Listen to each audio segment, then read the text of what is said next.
കരുത്തുള്ളവരെയല്ല, ആന്തരികമായി തകർന്നവരെയും കൂടുതൽ നാണം കെട്ടവരെയും ദൈവം തന്നെ മഹത്വത്തിന്റെ പാത്രങ്ങളാകാൻ കൂടുതലായി ഉപയോഗിക്കും. ലോകത്തിൽ നിങ്ങൾ വിമർശനങ്ങളാൽ തകർക്കപ്പെടുന്നവരും മറ്റുള്ളവരുടെ നിന്ദകളാൽ കൂടുതൽ ഉടയപ്പെട്ടവരും അകാരണമാംവിധം വേട്ടയാടപ്പെട്ടവരുമാണെങ്കിൽ നീ എന്ന വേട്ടമൃഗത്തിൻ്റെ മേലാണ് ക്രിസ്തു വാഹനമേറാൻ പോകുന്നത്. ദൈവത്തിൻ്റെ ചൈതന്യത്തിൻ്റെ മഹത്വം നിന്റെ മേലാണ് ഈ ദിവസങ്ങളിൽ ആവസിക്കാൻ പോകുന്നത്.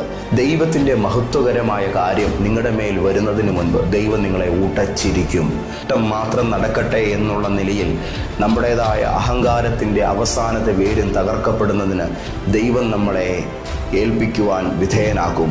ബൈബിൾ നമ്മളോട് പറയുന്നു, സ്വയപരിത്യാഗമാണ് ശിഷ്യത്വത്തിൻ്റെ താഴ്വേര്. അങ്ങനെയാണെങ്കിൽ നമ്മളെ തന്നെ പരിത്യജിച്ചുകൊണ്ട് ദൈവഹിതത്തിന് വേണ്ടി ഓടാനുള്ളൊരു മനോഭാവത്തിലേക്ക് നമ്മൾ എത്തുമ്പോൾ നമ്മുടെ മേൽ ദൈവപുത്രൻ്റെ മഹത്വം വെളിപ്പെടുന്ന കാഴ്ച ലോകം കാണാൻ തുടങ്ങും.